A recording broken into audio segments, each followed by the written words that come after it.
नमस्कार, ग्लोबल न्यूजमा स्वागत छ। सुरुमा हेडलाइन्स। स्थानीय चुनावका लागि उम्मेदवारी दर्ता वैशाख 11 र 12 गते, अन्तिम नामावली प्रकाशन 15 मा। चुनावी तालमेलमा अन्यलका बीच गठबन्धनलाई घुर्क्याउँदै माओवादी अध्यक्ष दाहाल, एमालेसँग सहकार्यको चेतावनी। स्थानीय चुनावमा उठ्न जनप्रतिनिधिले राजीनामा दिनुपर्ने प्रावधानप्रति नेताहरूको आपत्ति, व्यवस्थित बनाएको आयोगको प्रतिक्रिया। युक्रेनमा स्वास्थ्य संस्थामाथि रुसी आक्रमण बढ्यो, रुसमाथि अस्ट्रेलिया र जापानको थप प्रतिबन्ध। र आइसिसी विश्वकप लिग 2 एकदिवसीय क्रिकेट श्रृङ्खलामा नेपाल पराजित, युएई 48 रनले विजयी।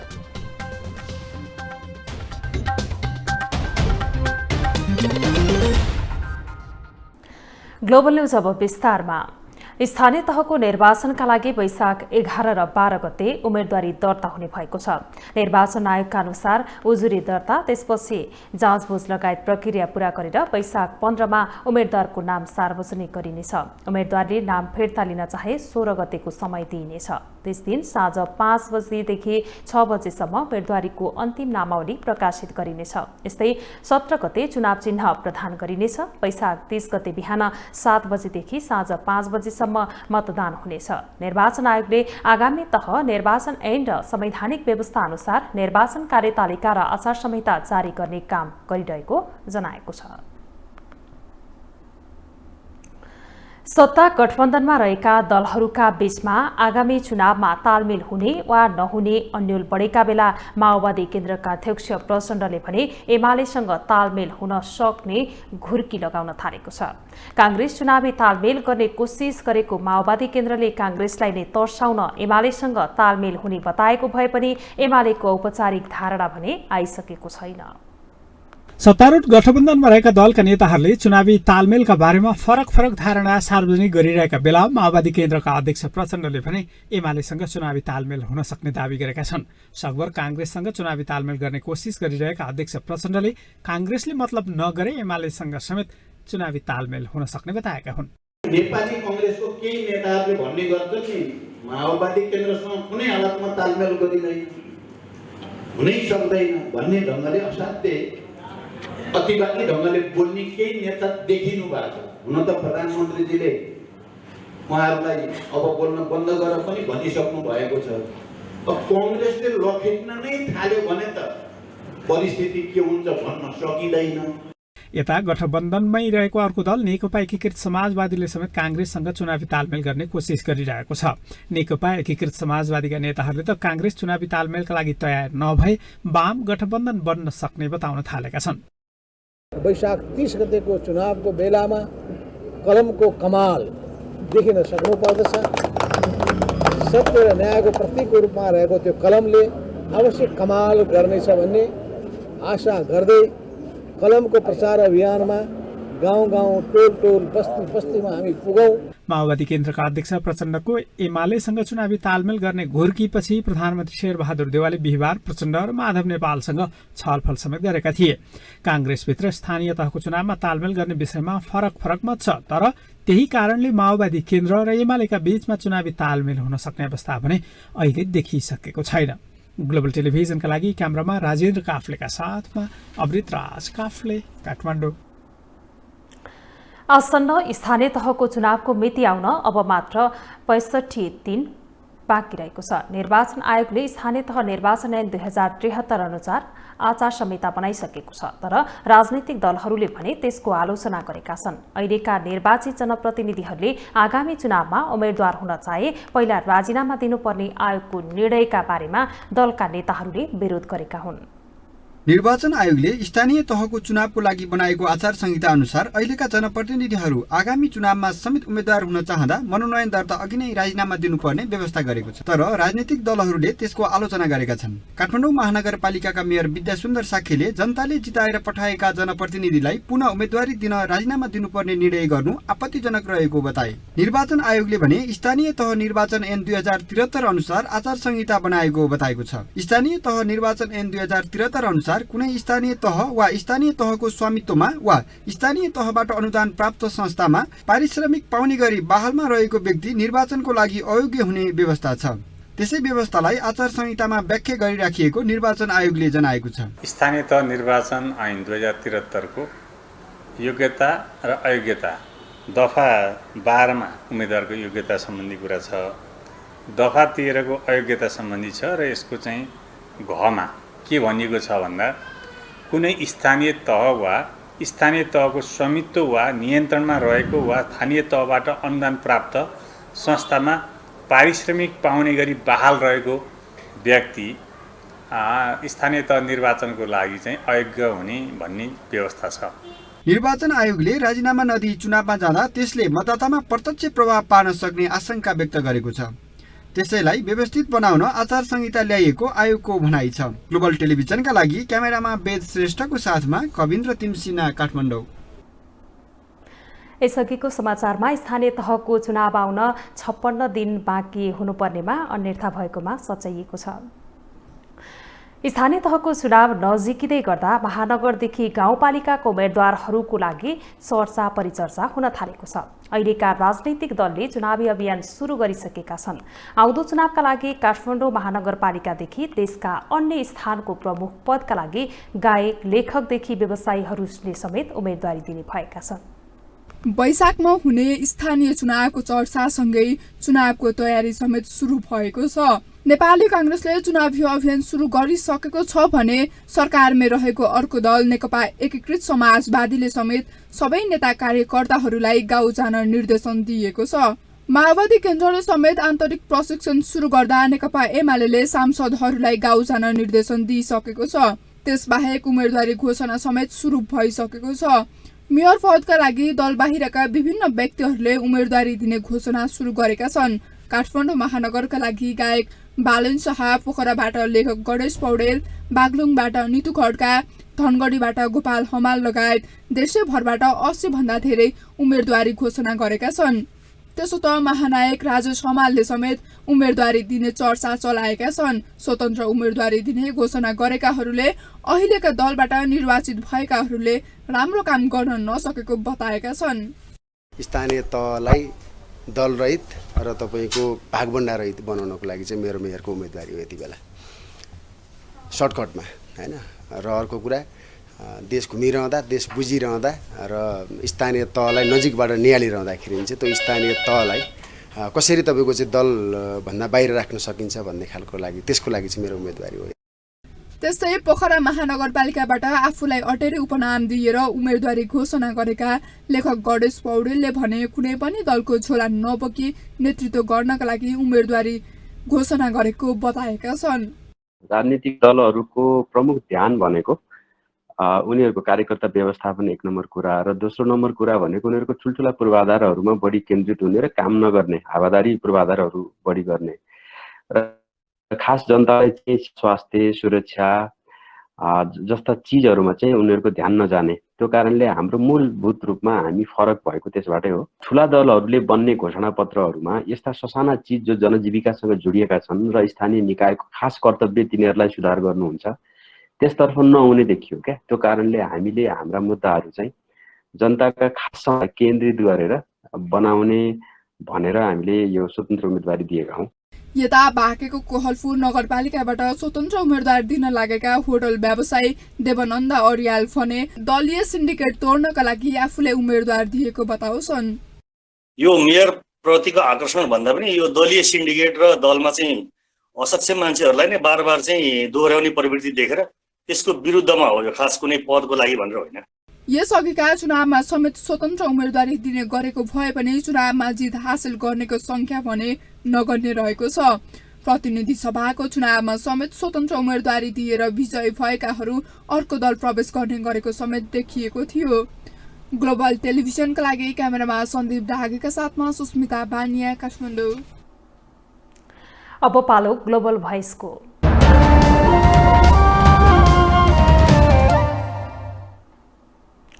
आसन्न स्थानीय चुनावमा नगर प्रमुखमा उम्मेदवारीको आकर्षण बढेको देखिएको छ। यसै सन्दर्भमा ग्लोबल भोइसमा आज हामीले सोधेका छौं, नगर प्रमुखको आकर्षण बढ्नुको कारण के हो?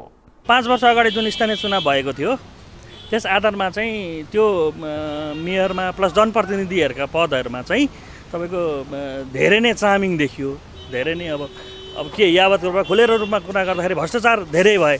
त्यही प्राप्त गर्नको लागि चाहिँ अन्य अब पार्टीबाट नदिए तापनि स्वतन्त्र रूपमा दिनको लागि चाहिँ उठ्नको लागि चाहिँ मान्छेहरू लालायत भएर चाहिँ यसमा धेरै मर्यादा गरे होला नि जस्तो लाग्छ। स्वतन्त्रताको कुरो हो होइन, किनभने उम्मेदवारी दिन पाइन्छ। अब लोकतन्त्रको एउटा ब्युटी पनि त्यो हो, सबैले आफ्नो आफ्नो मत कति छ भनेर जाने भनेको निर्वाचन नै हो।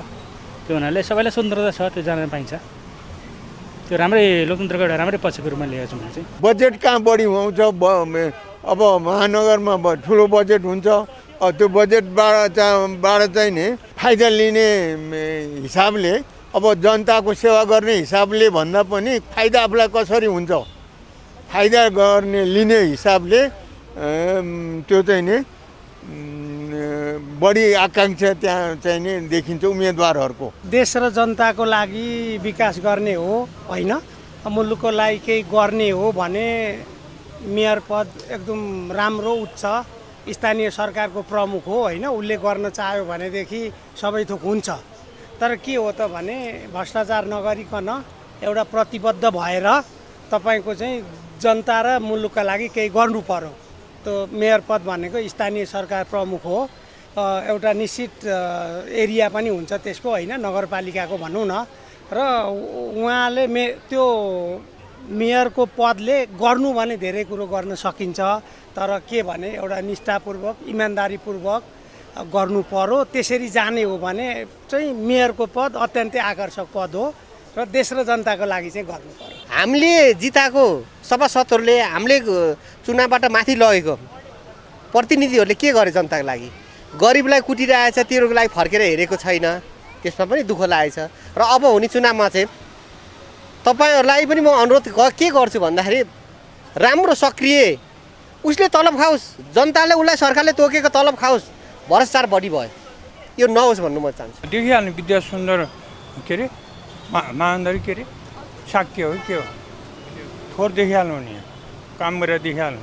जो आए पनि त्यही हो, जो आए पनि जो जोगी आए पनि कानै चिरिया भने जस्तो यस्तो फोहोर राख्नुहुन्छ, जो आयो भने यस्तै गर्छौँ। त्यस कारणले कसैपट्टि आशै छैन, मान्छेको आशा चाहिँ निराश छ। ग्लोबल न्युजमा अब एकैछिन ब्रेक।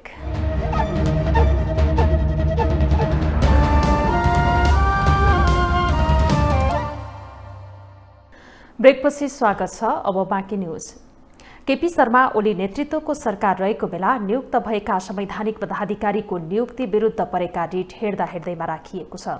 रिटमाथि बहस गर्दै अधिवक्ता ओम प्रकाश अर्यालले रिटमाथिको सुनवाई अघि बढाउन माग गर्नुभएको थियो। गत भदौ 17मा न्यायाधीश हरि फुयानले जारी गरेको अन्तरिम आदेशका कारण संवैधानिक पदाधिकारीको नियुक्ति विरुद्धमा परेका मुद्दाको सुनवाईमा अवरोध भएको भन्दै अर्यालले त्यो अवरोध खुलाउन माग गर्नुभएको थियो।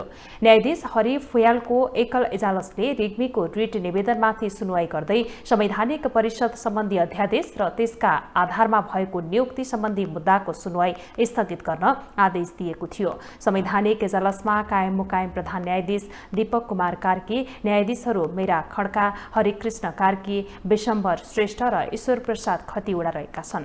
रिटमाथिको अर्को सुनवाई बुधबार हुनेछ।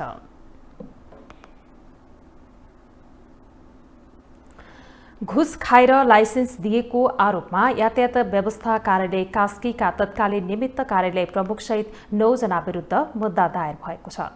सवारी चालक अनुमति पत्रका लागि लिएको परीक्षामा अनुत्तीर्ण भएका व्यक्तिलाई पनि लाइसेन्स दिएको आरोपमा तत्कालीन निमित्त कार्यालय प्रमुख गोकुल शर्मा पौडेल सहित 9 जना विरुद्ध अख्तियारले विशेष अदालतमा मुद्दा दायर गरेको हो। अख्तियारले शाखा अधिकृत हरिप्रसाद गौतम, अधिकृत भरतराज काफ्ले, प्रेम प्रसाद श्रेष्ठ, टिल्लीराम बराल, होमनाथ शर्मा, कम्प्युटर अपरेटर झलक पौडेल, मोहनमणि सुवेदी र भरतमणि बराल विरुद्ध पनि मुद्दा दायर गरेको छ। उनीहरूले विभिन्न वर्गका सवारी चालक अनुमति पत्रको प्रयोगात्मक परीक्षामा अनुत्तीर्ण र अनुपस्थित परीक्षार्थीलाई पनि उत्तीर्ण गर्ने र उत्तीर्ण भएका परीक्षार्थीहरूलाई अनुत्तीर्ण गर्ने प्रयोगात्मक परीक्षाको परिणाम फेरबदल गर्न शर्मालाई सघाएको अख्तियारको आरोप रहेको छ। 2076 साउनदेखि मङ्सिरसम्म निमित्त कार्यालय प्रमुखका रूपमा कार्यरत रहेका शर्माले अख्तियार दुरुपयोग गरी लाइसेन्स बाँडेको आरोप पत्रमा उल्लेख छ। 1 महिना अघि अधिकार सम्पन्न बागमती सभ्यता एकीकृत विकास समितिले बागमती नदीको किनारमा बस्दै आएका सुकुम्बासीहरूलाई वैकल्पिक वासस्थानको व्यवस्था गर्ने भन्दै सूचना जारी गरेको थियो, तर अहिलेसम्म कुनै सुरसार देखिएको छैन। सूचना निकालेको 1 महिना पुगिसक्दा समेत आफ्नै निर्देशन कार्यान्वयन गर्न असफल बनेको समितिले बागमती किनार खाली गरेरै छाड्ने दावी गरेको छ। सरकारले बागमती नदीको किनारामा बसेका सुकुम्बासीलाई वैकल्पिक वासस्थानको व्यवस्था गर्ने भनिए पनि अझैसम्म कुनै व्यवस्था गर्न सकेको छैन। शहरी विकास मन्त्रालयले बागमती किनारमा बस्दै आएका सुकुम्बासीलाई वैकल्पिक वासस्थानको व्यवस्था गर्ने भनिए पनि अझैसम्म कुनै काम नै अघि बढ्न सकेको छैन। 1 महिना अघि अधिकार सम्पन्न बागमती सभ्यता एकीकृत विकास समितिले सूचना जारी गरेरै गुहेश्वरीदेखि थापाथलीको पुलसम्मको बागमती नदी किनारमा दायाँ बायाँ बनेका अस्थायी संरचना हटाउन समेत सूचना जारी गरेको थियो, तर महिनौ बितिसक्दा समेत संरचना हटाउन सकेको छैन। समितिले घरटहरा नहटाए आफै हटाउने चेतावनी समेत दिएको थियो, तर वर्षौंदेखि सूचना मात्र जारी गरिरहेका छन्। सुकुम्बासी बस्ती हटाउन सकेका छैनन्। त्यसो त बागमती नदी किनारमा रहेका सुकुम्बासी बस्ती तत्कालीन प्रधानमन्त्री बाबुराम भट्टराईकै पालामा हटाउन खोजेको थियो, तर सकेनन्। नदी किनारमा घरटहरा बनाएर बसेकाहरू सुकुम्बासी हो या होइन भन्ने पनि विवाद छ, तर यता किनारमा बस्दै आएकाहरू भने आफूहरू सक्कली सुकुम्बासी भएकोले सरकारले वैकल्पिक व्यवस्था नगरेसम्म नहट्ने बताउँदै आएका छन्। राज्यले चाहिँ अब जुन राष्ट्रिय भूमि आयोग गठन गरेको छ, अब चाहिँ सुकुम्बासीहरूलाई व्यवस्थापन गर्ने भनेर अब बाहिर त गरिरहेको पनि छैन, तर अहिले यहाँ काठमाडौँ भेलीभित्र केही गरेको छैन। र अब जुन बाबुराम भट्टराईको पालामा चाहिँ यहाँ 2069 सालमा चाहिँ बस्ती भत्कायो, अब त्यसपछि चाहिँ चिल्लीबिल्ली बनायो, तर व्यवस्था चाहिँ उनीहरूले गर्न सकेका छैन। अहिले राज्य सञ्चालन गर्ने व्यक्तिहरू उनीहरूकै चाहिँ चुनावको दौडधुपमा छन्। अब यहाँ जाने गरिब यहाँ बसेको छ भन्ने उहाँहरूलाई चाहिँ थाहा भएर पनि थाहा नभए जस्तो गरेर चाहिँ वास्तै नगरिकन बसिरहेछन् होइन। सरकारले गुहेश्वरीदेखि थापातलीसम्मका सुकुम्बासीलाई केहीलाई इचुङमा र बाँकीलाई वैकल्पिक वासस्थान मिलाउने भनिएको थियो, तर मिलाउन सकेको छैन। न त सुकुम्बासी हो या होइन भन्ने सम्मको समेत छानबिन हुन सकेको छैन। यता थापाथलीको बागमती किनारमा बस्दै आएका सुकुम्बासीहरूले भने आफूहरूले नेपाली नागरिकता लिएर विगत 70 वर्षदेखि बस्दै आइरहेको र सो ठाउँ छोड्न नसक्ने बताएका छन्। जहाँ जहाँ बसोबास गरेको छ त्यसै ठाउँमा चाहिँ हाम्रो चाहिँ बासको व्यवस्था गर्नुपर्छ राज्यले भन्ने चाहिँ हाम्रो माग हो। र अहिले यहाँ कुनै पनि अब चाहिँ खानेपानीको सुविधा पनि छैन।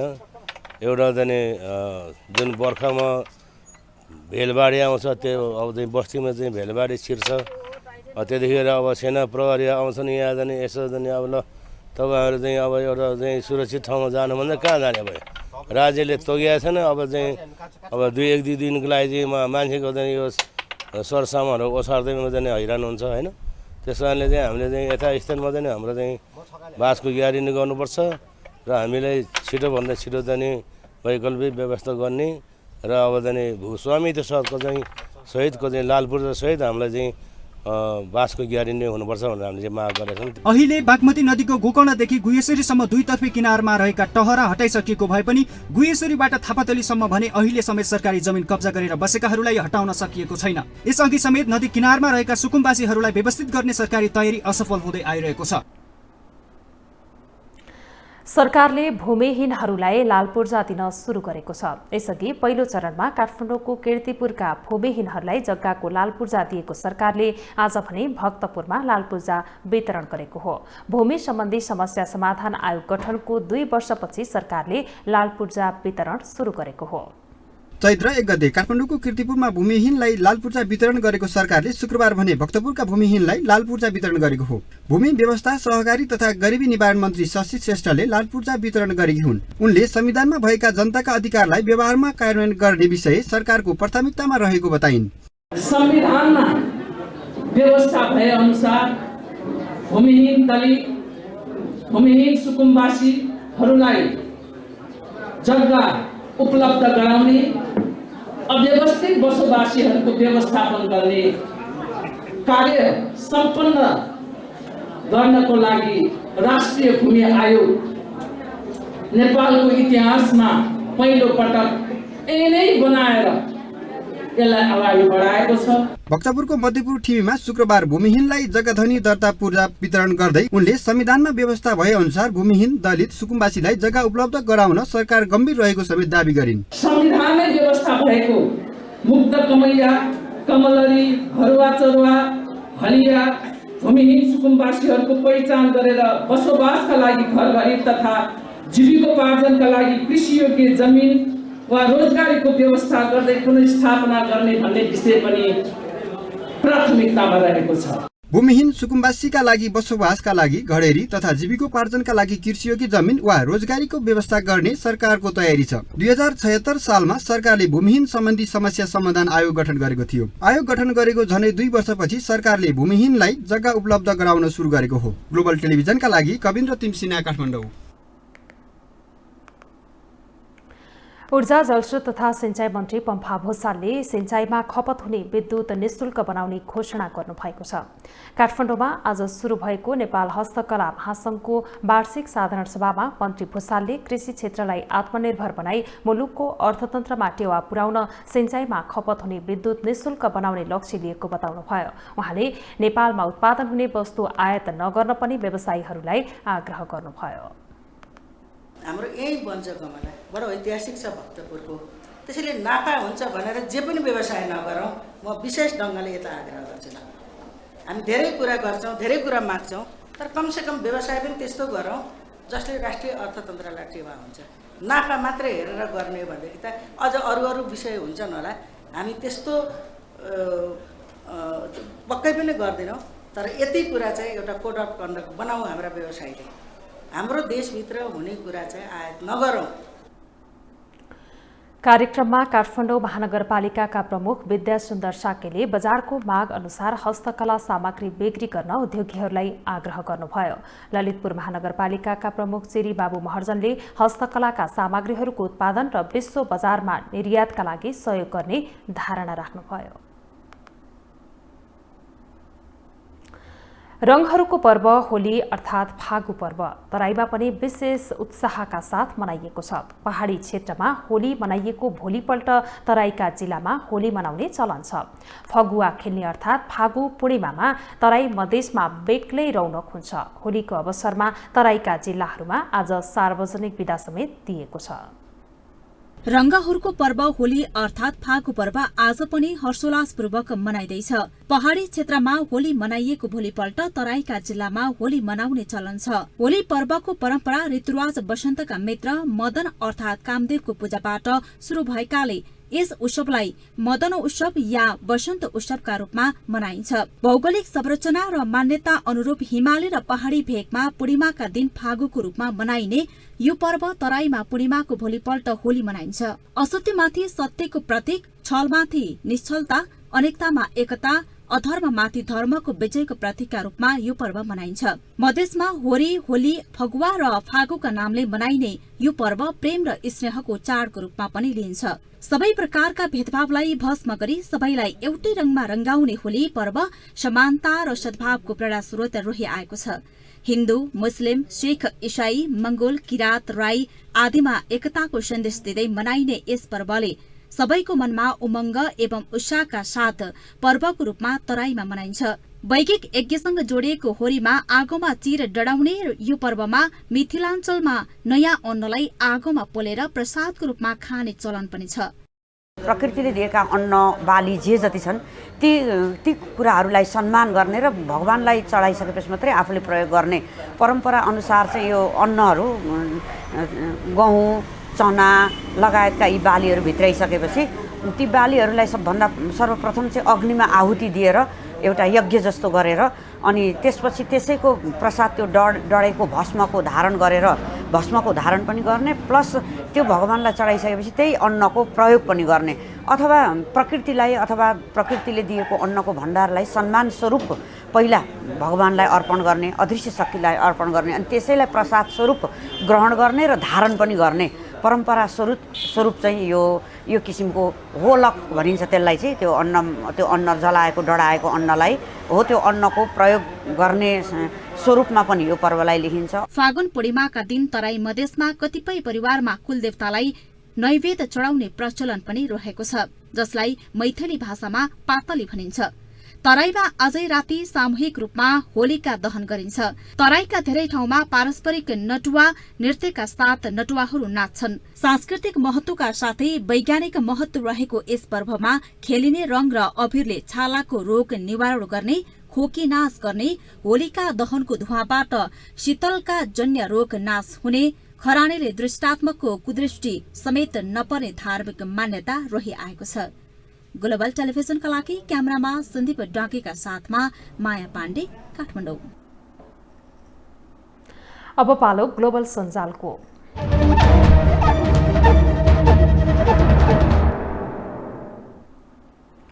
ग्लोबल सञ्जालमा हामी हरेक दिन सार्वजनिक महत्वको विषयमा सामाजिक सञ्जालकर्ताले अभिव्यक्त गरेका विचारलाई समेट्ने गर्दछौं। आज पनि हामीले समसामयिक विषयमा गरिएका टिप्पणीलाई प्राथमिकता दिएका छौं। दलीय ट्रेड युनियनहरू तत्काल खारेज गरौं भन्दै उद्धवराज भेटवाल लेख्छन्, देश बनेन भनेर 3 बित्ता उफ्रने तर हाम्रा करबाट तलब खानेहरू जनताको काम नगरेर खुलेआम अमुक पार्टीको झण्डा बोकेर हिँडेको सहेर बस्ने, ती हाम्रा काका मामा दाई दिदी जुनसुकै किन नहुन्, सबै देशभित्र सखा पार्ने परजीवी हुन्। कथित दलीय ट्रेड युनियनहरू तत्काल खारेज गरौं। वामपन्थीहरू सधैँ गरिबी र दुखी रहिरहनुपर्छ र भन्दै सतीश देवकोटा ट्वीट गर्छन्, वामपन्थीहरू सधैँ गरिब र दुखी रहिरहनुपर्छ र उनीहरूको रहन सहन विकसित रूपमा परिणत हुन हुँदैन वा सम्पन्नतामा परिणत हुन हुँदैन भन्ने सोच आफैमा अति अपरिपक्व र कमजोर सोच हो। वामपन्थीको जोड समानुपातिक र समुन्नत समाज निर्माण हो, गरिब र अल्प विकसित रहिरहन होइन। यति बुझ्न चाहिन्न त। जनयुद्धका विषयमा विश्वम्बर सिंह मेवाहाङको विचार यस्तो छ, प्रचण्डमाथि भएको अन्याय जनयुद्धको नाममा जे जति अपराध भए त्यसको जिम्मेवारी एकल रूपमा प्रचण्डको थाप्लोमा थोपरिरहेको छ। साझेदारहरू बाबुराम, मोहन वैद्य, बादल र विप्लवहरू माओवादी छाडेर अनिन्द्र लागेपछि उनीहरू दोषमुक्त देखिएन। जनयुद्धको उपलब्धि सबैले बाँडेर खाए, दोष जति प्रचण्डमा जिम्मा। सामाजिक विषयमा उज्जवल विक्रम थापाको विचार यस्तो छ, पीडा र लाचारीको यात्रा 5 महिनाको बालक बाजुराको गाउँमा जलनमा परे। बाजुरा जिल्ला अस्पताल बल्ल बल्ल हिँडेर पुगे, त्यहाँबाट धनगढी पुगे अनि काठमाडौँ कीर्तिपुर अस्पताल अहिले। अवस्था अति जटिल छ तर सक्दो प्रयास जारी छ। राज्य कहिले जिम्मेवार बन्ने, जलनको पीडा कहिले बुझ्ने। सामाजिक विषयमा विनोद नेउपानेको विचार यस्तो छ, घरमा फोहोरको थुप्रो थुप्रिएको 2 हप्ता भयो, धारामा पानी छैन, पानी किन्न पनि भाउ बढ्यो, खाद्य सामग्री महँगियो, सामान्य जीवन कष्टकर भयो, यो भोगेको वर्षौं भयो।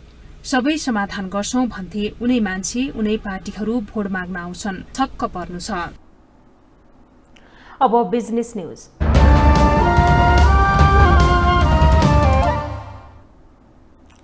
अर्थमन्त्री जनार्दन शर्माले बैंकहरूले उद्योगलाई दिने कर्जाको ब्याज आधार दरको 2% भन्दा बढी हुन नदिने प्रतिबद्धता जनाउनु भएको छ। ललितपुर उद्योग वाणिज्य संघको 55औं स्थापना दिवसका अवसरमा आज अर्थमन्त्री शर्माले यसका लागि नेपाल राष्ट्र बैंक तथा अन्य बैंकसँग छलफल भइरहेको पनि स्पष्ट पार्नुभयो। ब्याज दर वृद्धि हुँदा उद्योगी व्यवसायीहरूलाई समस्या परेको भन्दै उहाँले समाधानका लागि काम गरिरहेको दावी गर्नुभयो।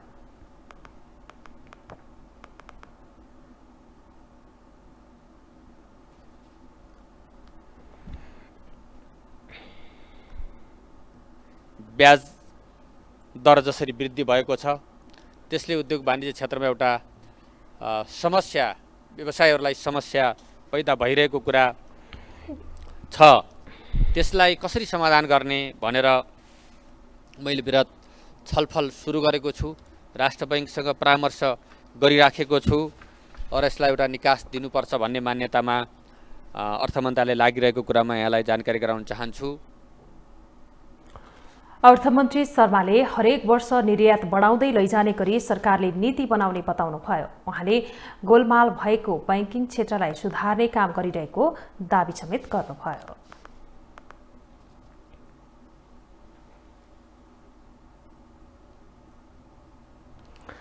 नेपाल उद्योग वाणिज्य महासंघका अध्यक्ष शेखर गोल्छाले अहिलेको अर्थतन्त्रको चुनौतीले निजी क्षेत्रको मनोबल उच्च रूपमा गिराएको बताउनु भएको छ। ललितपुर उद्योग वाणिज्य संघको 55औं स्थापना दिवस कार्यक्रममा अध्यक्ष गोल्छाले आफूले काम गरेको 35 वर्षको अनुभवमा पहिलो पटक निजी क्षेत्रको मनोबल उच्च रूपमा खस्केको दावी गर्नुभयो। पछिल्लो समय मुलुकको अर्थतन्त्र अत्यन्तै चुनौतीपूर्ण अवस्थामा पुगेको भन्दै उहाँले त्यसको मुख्य कारण बजारमा तरलता अभाव भएको जिकिर गर्नुभयो। ले अहिले निजी क्षेत्रको मनोबल खस्काएको छ। यो समस्याको मुख्य जरो अहिले भएको तरलताको समस्या नै हो। हामी शोधानान्तर स्थितिको कुरा गर्छौं या ब्याज दरको कुरा गर्छौं, यो सबै कुरा तरलतासँगै जोडिएको छ। अध्यक्ष गोल्छाले सरकारले वस्तु आयातमा कडाई गर्ने नीति बनाउँदा उद्योगी व्यवसायीहरूसँग छलफल गरेर मात्रै ल्याउनु पर्ने बताउनुभयो। अध्यक्ष गोल्छाले आयात घटाउँदा राजस्वमा असर परेर देश सञ्चालनमा समस्या भएर साधारण खर्च धान्न नसक्ने अवस्था आउन सक्ने बताउनुभयो।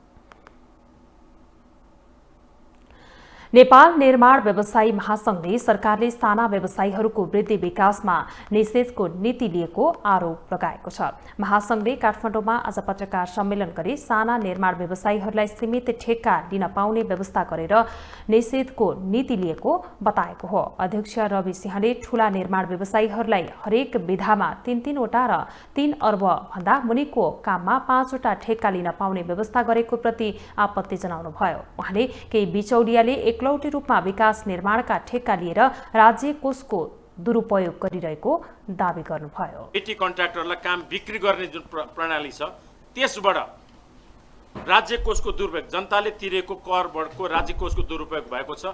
यसमा मिनिमम एभरेजमा 20% रकम चाहिँ बिचौलियाको रूपमा केही कम्पनीहरूले प्राप्त गरेर मुलुकको 80% काम होल्ड गरेका छ भनेर मैले विगत 3 वर्ष 4 वर्षदेखि भन्दै आएको छु। त्यसैको निरन्तरता फेरि हुने भयो, जुन कुरा हामीले कन्ट्रोल गर्न खोजेका थियौँ। महासंघले 22 बुधे काठमाडौँ घोषणापत्र सार्वजनिक गर्दै हाल बजारमा निर्माण सामग्रीमा मूल्य वृद्धि नियन्त्रण नभएसम्म होलिडे कार्यक्रम गर्ने पनि बताएको छ।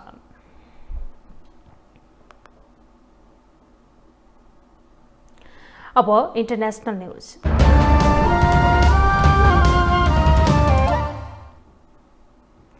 युक्रेनमा स्वास्थ्य संस्थामाथि आक्रमण बढेको भन्दै विश्व स्वास्थ्य संगठन WHOले चिन्ता व्यक्त गरेको छ। रुसले युक्रेनमा आक्रमण सुरु गरे यता स्वास्थ्य संस्था लक्षित 43 वटा आक्रमणका घटना भएको WHOले जनाएको छ। ती आक्रमणमा पनि ज्यान गुमाउने र घाइते हुनेमा स्वास्थ्य कर्मी पनि रहेका छन्, तर पूर्ण विवरण खुलाइएको छैन। WHOका महानिर्देशक टेड्रोस एड्हानोम घेब्रेयेससले सुरक्षा परिषद बैठकमा स्वास्थ्य संस्थामाथि गरिएको हमलाबाट अन्तर्राष्ट्रिय मानवीय कानूनको उल्लङ्घन भएको बताएको छ। आक्रमणका घटनाबाट अत्यावश्यकीय आपूर्ति पुर्याउन राष्ट्रसङ्घीय टोली विफल भइरहेको पनि उनले बताएका छन्। राष्ट्रसङ्घका अनुसार रुसले युक्रेनमाथि आक्रमण सुरु गरे यता अहिलेसम्म 1900 जना मारिएका छन्। मारिनेमा 52 जना बालबालिका रहेको राष्ट्रसङ्घलाई उद्धृत गरी बीबीसीले जनाएको छ। युक्रेनका विभिन्न शहरबाट पछिल्लो पटक झण्डै 4000 नागरिकको उद्धार गरिएको छ। रुसमाथि अस्ट्रेलिया र जापानले थप प्रतिबन्ध घोषणा गरेको छ। अस्ट्रेलियाले रुसी अरबपति ओलेग देरिस्पासका भेक्टोर भेक्लेलबर्ग 11 वटा बैंक र सरकारी निकायलाई प्रतिबन्ध लगाएको हो। त्यस्तै जापानले थप 15 रुसी नागरिक र 9 संस्थालाई प्रतिबन्ध लगाएको जनाएको छ। त्यसमा सरकारी स्वामित्वको अस्त्र निर्यात मार्फत रोसोबोरोन एक्सपोर्ट पनि रहेको छ। रुसले युक्रेनमा आक्रमण सुरु गरेपछि विभिन्न देशले प्रतिबन्ध लगाइसकेका छन्, तर चीनले रुसमाथि लाग्दै आएको प्रतिबन्धले विकासोन्मुख देशका देशका लागि असर पुग्ने जनाएको छ। यसैबीच अमेरिका र चीनका राष्ट्रपति बीच टेलिफोन वार्ताको तयारी भइरहेको छ। रुसले युक्रेनमा आक्रमण थाले यता अमेरिका र चीनका शीर्ष नेताबीच पहिलो पटक संवाद हुन लागेको हो। अमेरिकाका राष्ट्रपति जो बाइडेन र चीनिया राष्ट्रपति सी जिनपिङ बीच वार्ताको तयारी भइरहेको व्हाइट हाउसलाई उद्धृत गरी अन्तर्राष्ट्रिय सञ्चार माध्यमले जनाएका छन्। रुसले गएको फेब्रुअरी 24 देखि युक्रेनमा निरन्तर आक्रमण गर्दै आएको छ। अब स्पोर्ट्स न्यूज।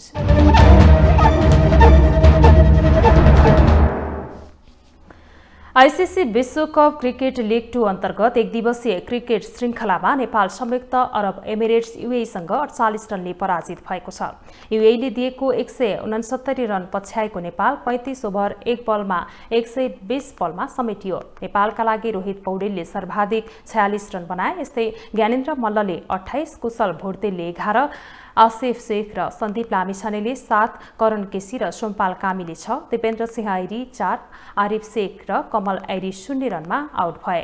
बलिङतर्फ यूएईका लागि बसिल हमिदले 4 र जुनैद सिद्दिकीले 3 विकेट लिए। यसअघि दुवै अन्तर्राष्ट्रिय क्रिकेट मैदानमा टस जितेर पहिले ब्याटिङ गरेको यूएईले 46 ओभर 3 बलमा अलआउट हुँदै 168 रन बनायो। यूएईका लागि रोहन मुस्तफा र चुन्द ग्यापोएल रिजवानले समान 40-40 रन बनाए। बलिङतर्फ नेपालका सोमपाल कामीले 4 विकेट लिए। यस्तै करण केसीले 3 विकेट लिँदा सन्दीप लामिछाने, दिपेन्द्र सिंह ऐरी र सागर ढकालले 1-1 विकेट लिए। अङ्क तालिकामा नेपाल 10 खेलमा 5 मा जित र 5 मा हार सहित 10 अङ्कका साथ 5औं स्थानमा रहेको छ। यूएई 16 खेलमा 9 मा जित र 5 मा हार सहित 20 अङ्कका साथ दोस्रो स्थानमा रहेको छ। अब नेपालले अर्को खेल चैत 7 मा यूएईसँग र चैत 8 मा पपुवा न्युगिनी पीएनजीसँग खेल्ने तालिका रहेको छ।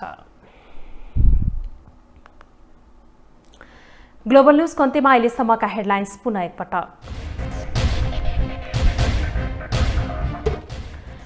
स्थानीय तह चुनावका लागि उम्मेदवारी दर्ता वैशाख 11 र 12 गते, अन्तिम नामावली प्रकाशन 15 मा।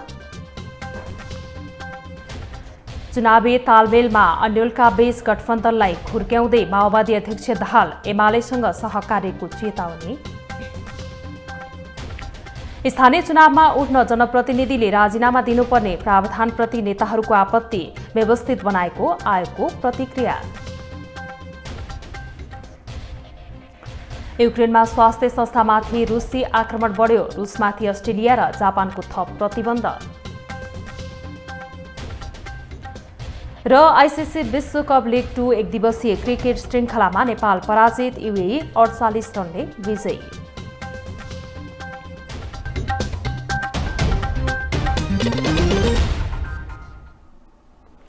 ग्लोबल न्यूज अहिलेलाई यति नै। ग्लोबल टेलिभिजन तपाईँ फेसबुक तथा युट्युबमा पनि प्रत्यक्ष हेर्न सक्नुहुनेछ। ग्लोबल टेलिभिजन हेर्दै गर्नुहोला। नमस्कार।